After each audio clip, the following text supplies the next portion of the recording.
오늘은 출애굽기 강해로 65번째 시간입니다. 출애굽기 시작한 지가 엊그제 같은데 벌써 65번째 강해 시간 됐네요. 하나님과 40일 동안 영적 교제를 나눈 모세, 그런 주제로 말씀을 전하겠습니다. 하나님과 며칠 동안 영적 교제를 나눴어요? 40일 동안 시내산에 올라가서 40일 동안 하나님을 만나서 하나님의 말씀을 듣고 깊이 하나님을 만나는 시간을 가졌죠. 이제 오늘은 그 모세가 40일 동안 하나님 만나면서 하나님의 말씀을 듣기만 한 것이 아니라 하나님의 말씀을 받는데요. 특별히 하나님이 이제 그 돌판 2개에다가 십계명 말씀을 이미 가르쳐 주셨잖아요. 그 말씀을 손수 쓰셨다 그랬어요. 손수 십계명을 하나님 쓰셨습니다. 쓰셔가지고 하나님이 쓰신 그 돌판을 모세에게 줬어요. 그리고 이제 25장 읽어보면 뿐만 아니라 하나님이 성막을 지라 그랬습니다. 성막에 대한 건 또 이제 성막 공부할 때 공부하겠지만은, 그 성막을 질 때도 우리 인간 마음대로 좋은 디자인을 해가지고 이쁘고 아름답게 진 게 아니에요. 성막을 어떻게 짓고 그 안에 예배드리는 어떤 기물들은 어떤 걸 만들고 무엇으로 만들고 제사장 옷은 어떻게 만들고, 이거를 하나님이 설계도를 다 주셨어요. 그래서 그 설계대도 그대로 성막을 만든 거예요.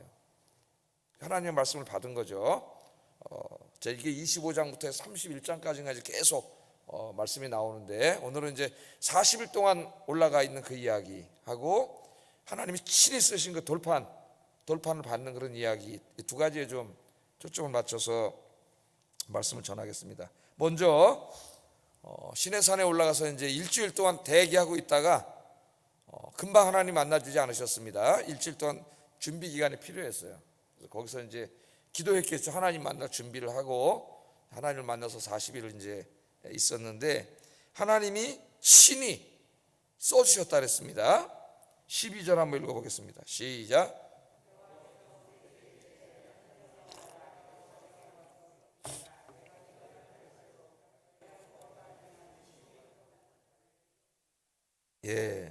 내 율법과 계명을 친히 기록한 돌판을 내게 주리라, 이렇게 말씀했습니다. 제가 군 생활할 때, 벌써 군대 21살 때 제가 군에 갔거든요. 거의 40년이 됐네요.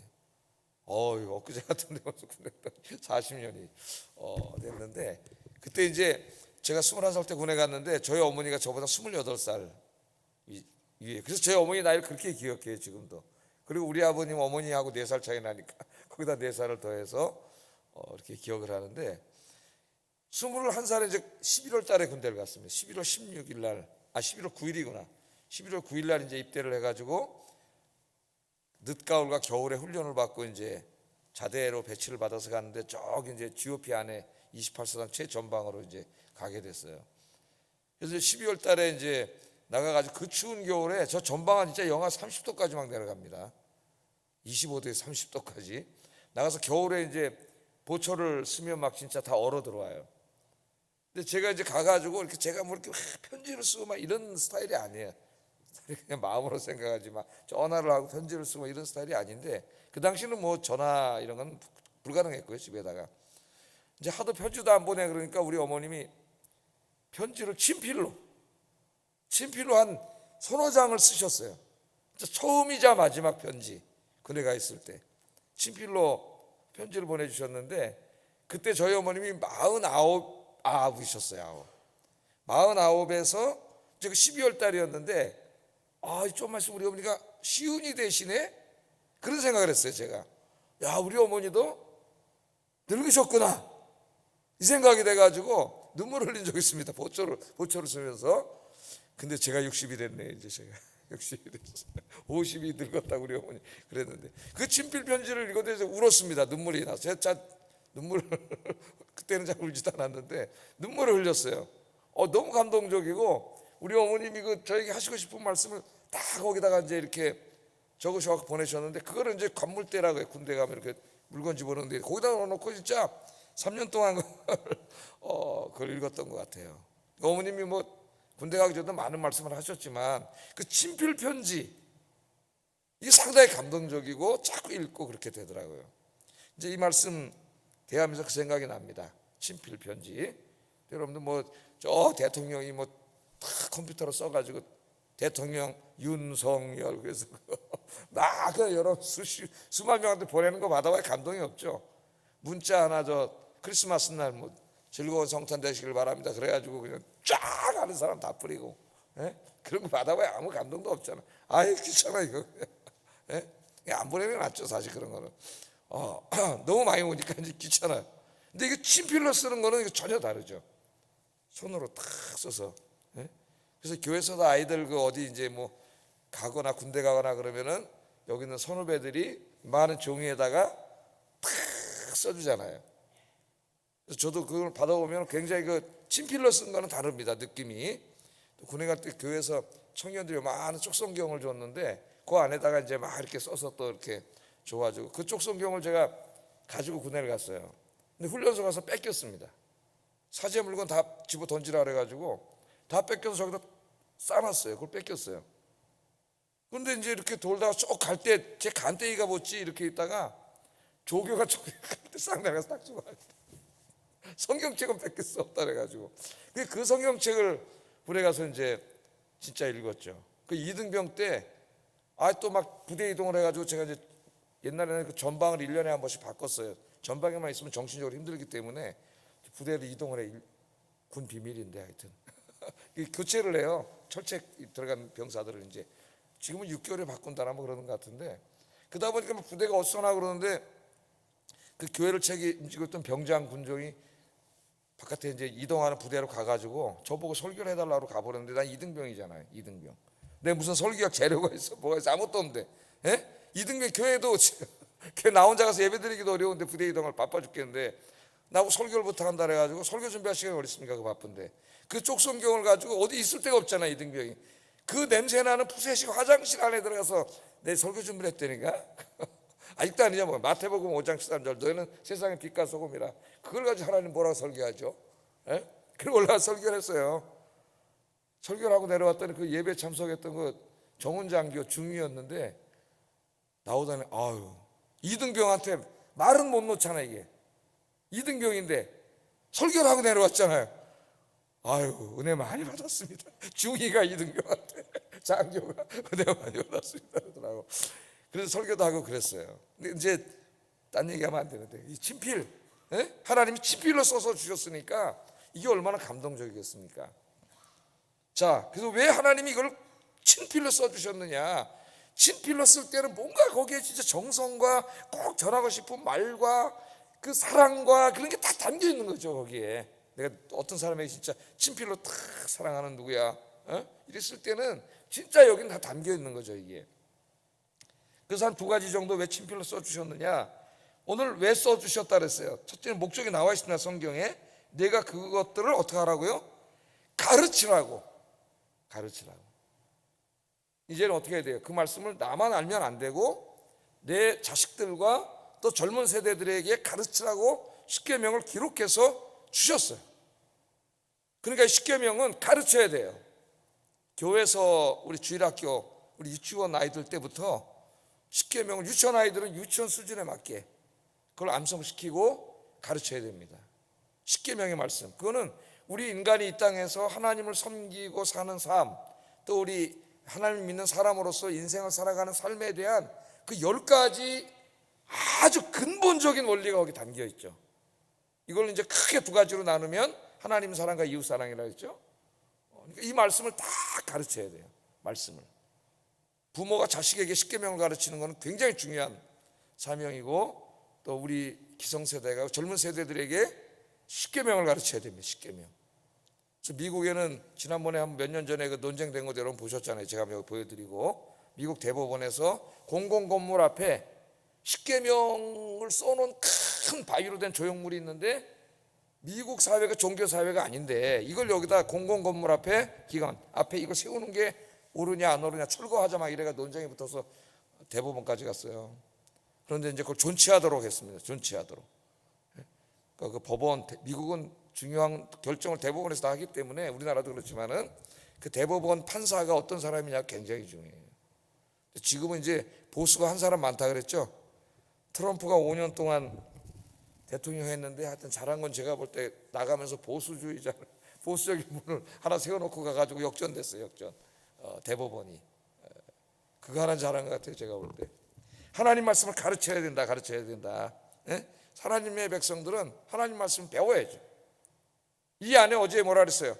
하나님이 우리에게 하시고자 하시는 말씀이 여기 다 담겨 있고, 하나님이 우주를 다 이 광활한 우주를 창조하시고 인간을 창조하시고, 예? 그 창조하신 데는 하나님의 뜻이 있죠.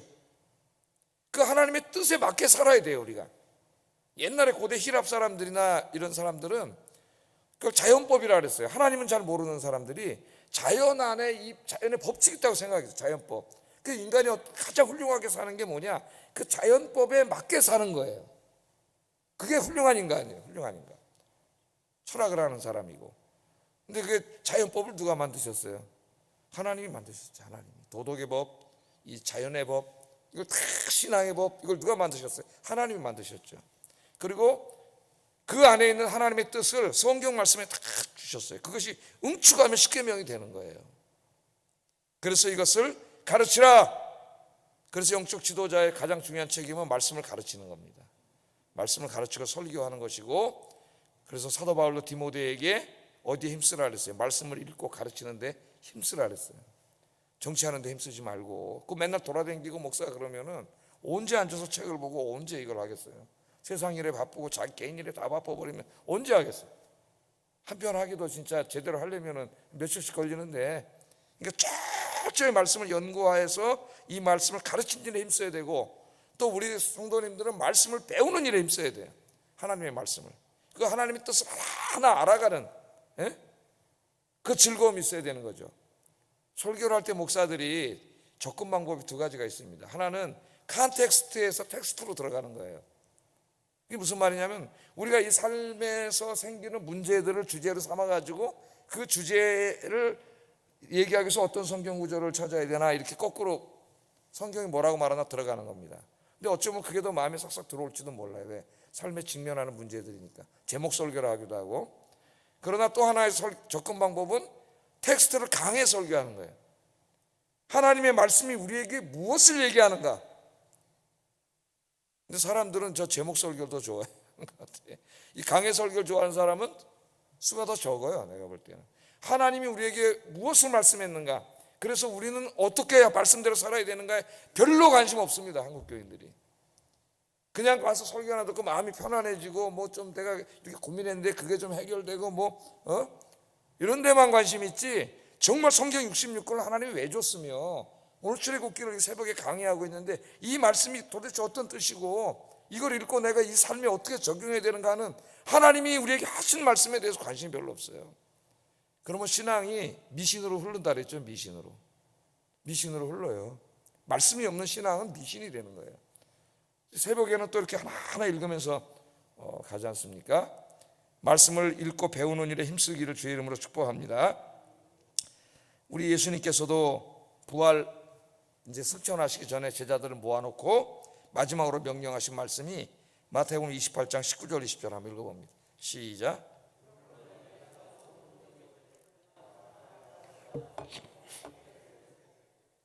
내가 너에게 분부한 모든 것을 가르쳐 지키게 하라. 우리 이제 한국 교회가 뭐만 강조했냐면 아버지와 아들과 성령의 이름으로 세례를 베풀고 이래 가지고 전도만 강조했어요. 전도만. 예? 땅 끝까지 이르러 복음을 전도만 강조했는데 그 뒷말씀을 빼먹어 버렸어요. 뒷말씀이 뭐예요? 그래서 세례를 베푼 다음에 그럼 내버려 두라고 그 사람을? 그 다음에 어떻게 하라고요? 내가 너희에게 분부한 모든 것을 가르치는 걸로 끝나나요? 그럼 지식밖에 안 되죠. 성경 지식. 그 다음에 뭐예요? 지키게 하라. 이게 목회자에게 하신 명령입니다. 복음을 전해서 교회 나오시잖아요. 그럼 세례를 베풀고 그 다음에는 그 사람이 하나님 나라 갈 때까지 내가 너희에게 분부한 모든 이 말씀을 가르쳐. 그럼 여러분 거꾸로 어떻게 돼? 배워야 되는 거죠. 나는 가르쳐야 될 사명이 있고 여러분 배워야 될 사명이 있고. 그래서 여러분이 어떻게 하라고? 이 말씀대로 살게 하라는 거니까 여러분이 이 말씀을 배워서 어떻게 해야 돼요? 이 말씀대로 사는 일에 힘써야죠. 우리 예수님이 승천하면서 마지막 하신 말씀이에요. 그리고 저 하영조 목사님 살아계셨을 때 하신 말씀처럼 자기네 교인들에게 모르면 배우고 배웠으면 가르치세요. 이분이 이걸 가르쳤어요. 모르면 배우고 알지도 못하면서 배우지도 않고 공부도 안 하고 성경도 안 읽고 설교 예배도 안 드리고 이러지 말고 모르면 배우고 배웠으면 가르치세요. 그래서 거기서 1대1 만들어가지고 1대1로 가르쳤지 않습니까? 그래서 가르치는 데 대한 비전도 여러분 가지기를 주의 이름으로 축복합니다. 그러니까 하나님이 가르치라고 친히 써주셨으니까 이게 얼마나 더 하나님의 그 마음이 담겨 있는 것이냐, 그 돌판을 볼 때 친히 써주신 거예요. 두 번째는 그 말씀을 돌판에 써서 주셨잖아요. 그 돌판에 써서 주신 말씀을 나중에 어디다 넣으라 그랬어요. 이제 그 언약궤 속에다가 보관하라 그러지 않았습니까? 그래서 지성소에다가 그 말씀 2개 있는데, 이거는 뭐냐면 말씀을 통해 이스라엘과 함께 영원히 함께 하겠다 하시는 약속이에요. 이제까지 하나님은 이스라엘과 어떻게 함께 하셨어요? 구름 기둥과 불 기둥. 하나님은 보이지 않습니다. 그러나 구름 기둥과 불 기둥은 보여요. 가시적이에요. 그래서 그것을 하나님의 영광이라 그래요. 하나님의 영광. 쉐키나. 하나님의 영광이 뭐냐? 보이지 않는 하나님의 본체가 우리 인간이 보고 느낄 수 있도록 나타났을 때 사람들은 하나님의 쉐키나를 봤다 그래요. 영광을. 그래서 만나와 메추라기를 먹을 때도 하나님의 영광을 봤다 그래요. 보이지 않는 하나님이 만나를 하늘에서 내려주심으로 하나님이 살아계시면 보여준 거나 마찬가지죠. 하나님의 영광이죠. 그래서 구름기둥과 불기둥으로 매일 인도를 하시면서 하나님이 함께 계시다는 가시적으로 보여주시고, 그것만 있으면 미신에 빠지기가 더 쉬워요. 그래서 뭘 주신 거예요? 말씀을 주신 거죠. 말씀을. 이제 중요한 게 뭐냐면 내가 너희와 어떻게 해요? 구름기둥과 불기둥으로 말씀으로 영원히 함께 하겠다. 그러나 이제 구름기둥과 불기둥은 광야 끝나면 없어지는 거죠. 안 보이죠. 그래서 이제 그 다음부터 어떻게 해서 하나님이 성령과 말씀으로 함께 계시는 거예요. 지금 신약 시대에는 그 구름기둥과 불기둥이 성령을 상징하는 거예요. 성령님은 보이지 않지만 구름기둥과 불기둥이 늘 그들을 인도하고 지켜준 것처럼 지금 우리를 인도하시고 지켜주세요. 근데 성령님이 사용하시는 수단이 뭐예요? 하나님의 말씀이에요. 말씀. 그래서 말씀과 성령으로 우리를 인도하세요. 그러므로 우리가 기도하고 말씀을 묵상하지 않으면 하나님 기뻐하시는 인생을 살 수가 없습니다. 그래서 하나님은 지금도 말씀으로 함께 하신다. 성령과 말씀으로 함께 하신다. 늘 말씀을 통해 인도함을 받는 여러분 되기를 주의 이름으로 축복합니다. 우리는 이제 하나님이 계시를 완전히 완성하셔가지고 66권 성경책을 탁 이렇게 주시고, 그냥 읽으면 이해 안 될까봐 또 성경학자들이 또 해설까지 다 해가지고 이렇게 탁 주셨는데 얼마나 이쁘게 성경책을 만드는지. 제가 목회하다 성경책 5-6권 다 뜯어져가지고 이거는 가죽 성경으로. 가죽은 좀 비싸요. 가죽으로 한 걸 샀더니 안 뜯어지더라고요. 잘 아무리 봐도 안 뜯어져요. 2권 있어요. 2권 가죽으로 된 걸 2개를 샀는데, 이거는 이제 반은 영어로 된 거고, 그래서 여러분 이렇게 막 색칠하면서 읽고 묵상하고, 여러분도 늘 1년에 최소한도 한 번은 묵상해야죠. 성경을 3번 하면 더 좋고, 늘 말씀을 가까이 하는 여러분 되길 주의 이름으로 축복합니다. 자, 이 말씀을 받았고, 그 다음에 오늘 또 하나 생각해야 될 건 이제 40일 동안 올라가 있었다는 거예요. 모세가 40일 동안. 6일 동안은 하나님 만나는 준비를 했습니다. 15절 16절 읽어보겠습니다. 시작. 여호와의 영광이 시내 산 위에 머무르고 구름이 엿새 동안 산을 가리더니 7째 날에 여호와께서 구름 가운데 모세를 부르시니라. 하나님을 가까이 만날 수가 없죠. 죄인이 일주일 동안 준비를 하면서. 그래서 우리가 하나님을 만나러 교회에 오는데, 우리가 일주일 동안 뭐 이따가 한 번 오는 게 아니잖아요. 매일 오잖아요. 새벽 기도는 그냥 매일 준비하고 오세요. 아침에 눈 뜨고 일어나서 하나님 새벽 기도 갑니다. 지켜주세요. 그리고 보세요. 7일째 되는 날 이제 하나님이 만나 주셨는데, 18절에 보면 모세는 구름 속으로 들어가서 산 위에 올랐으며 40일 40야를 산에 있었다 그랬어요. 40일 40야. 신명기 9장 9절에 보면 금식했다 그랬습니다. 40일 금식하면서 하나님과 함께 있었고, 하나님이 이제 여기서 돌판도 주시고 성막에 대한 규례들도 주시고 하나님과 깊은 만남을 가졌죠. 지금 모세가 한가한 사람이 아니에요. 200만 명이 기다리고 있어요. 지금 나중에 모세가 40일 동안 안 내려오니까 이제 금송아지 만들잖아요, 이 사람들이. 예? 모세를 의존하고 지금 모세의 얼굴만 쳐다보는 사람이 200만 명 있다고. 그들을 지금 광야길에서 인도해 가지고 지금 가야 되는데, 이 바쁜 시간에 하나님이 시내 산으로 올라오래 가지고 내려가지도 못하게 하고 40일 동안, 예? 제가 어디 가서 지금 이 바쁜데 40일 동안 교회 안 오고 산에서 기도만 하고 있다면 생각해 보세요. 하나님 그런 시간을 갖게 하셨어요. 보세요. 그 바쁜 지도자가 40일 동안 하나님을 만납니다. 깊은 만남을 갖죠. 그 40일의 만남이 결국 모세가 앞으로 40년 동안 이스라엘 백성들을 이끌고 가는데 큰 영적인 힘이 되는 거예요. 그래서 우리 신앙에 제일 중요한 거는 하나님을 만나는 겁니다. 하나님 만나는 시간을 갖는 거예요. 이 40일 동안 만나면서 그동안 모세도 지치고 힘들고 막 그랬잖아요. 거기서 뭐가 이루어질까요? 하나님을 만나면서 회복이 되는 거죠. 치유가 되고 회복이 되고, 하나님과 40일 동안 계속 여러분 한번 만나보세요, 매일매일. 그러면 하나님과 믿음이 더 깊어져요. 40일 동안 하나님을 만났으니까 모든 게 영적으로 치유되고 재충전되는 거죠. 예? 그리고 거기서 하나님이 사역을 감당할 권능, 영적인 권세를 주시고 또 지혜를 주시고, 그 기간이 40일이에요 40일 동안 하나님 만나는 일에 집중했습니다. 그래서 우리 인생에 있어서 제일 중요한 시간이 언제냐? 하나님 만나는 시간. 일만 하면은 지쳐요. 며칠만 일하면 지쳐가지고 하기가 싫어져. 재충전을 해야 돼요. 그러니까 제일 중요한 시간은 내가 개인이 하나님 만나는 시간이에요. 깊이 있게 이 새벽 시간을 그런 시간으로 여러분 쓰세요. 예? 이 시간에 아까운 데 와가지고 졸다 가면 안 돼요. 기도하는데 딴 생각하다 졸다 그냥 가버린, 예? 어리석은 사람이죠. 이 새벽이 모세의 시내 산이 되게 해주세요. 예? 여러분 기도하시고 이 새벽에 하나님 깊이 만나고, 또 매일 집에서 하나님을 깊이 만나야 됩니다. 그러면 하나님이 임재하심 가운데 들어가면은 거기서 치유가 이루어진다 그랬죠. 치유와 회복이 일어나면 영육간에 강건해집니다. 영육, 믿음도 세지고 능력이 나가는 거죠. 제자들이 귀신 들린 아들 데리고 아버지가 오니까 못 쫓아냈잖아요, 귀신을. 예? 예수님이 와서 쫓아내 주셨잖아요. 그랬더니 제자들이 예수님께 묻잖아요. 아니 도대체 우리는 왜 못 쫓아냈습니까? 그때 예수님이 뭐라 그랬어요? 기도 외에는 이런 능력이 나가지 않는다. 기도 외에는 이런 능력이 나타나지 않는다. 하나님의 능력은 기도하는 자에게 나타납니다.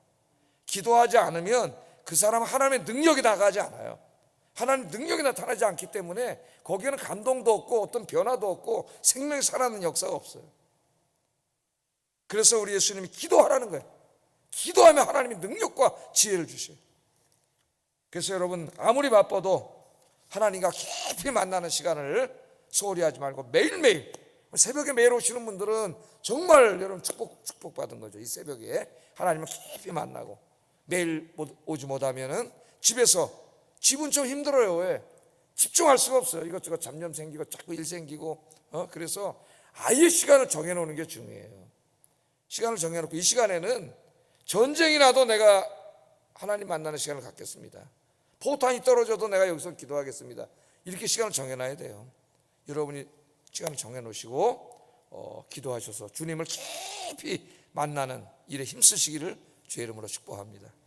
기도하겠습니다. 오늘 내가 설교 짧게 하려고 다짐을 하고 왔는데 기도하겠습니다.